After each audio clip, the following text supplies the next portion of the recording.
I'm going to take you through the steps of how to log into ANET through your Chromebook.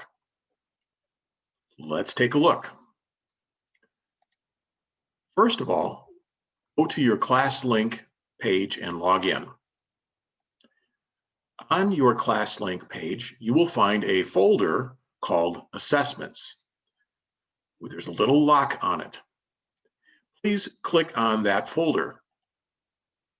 Inside, you will find an icon or image for ANET. Please click on ANET. You will be asked to save your login information. The best thing to do would be to skip that. If you choose to put your username and password in, please make sure that it is correct.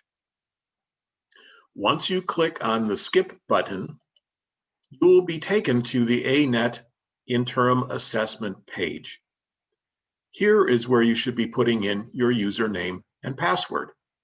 This will take you right to where you need to go.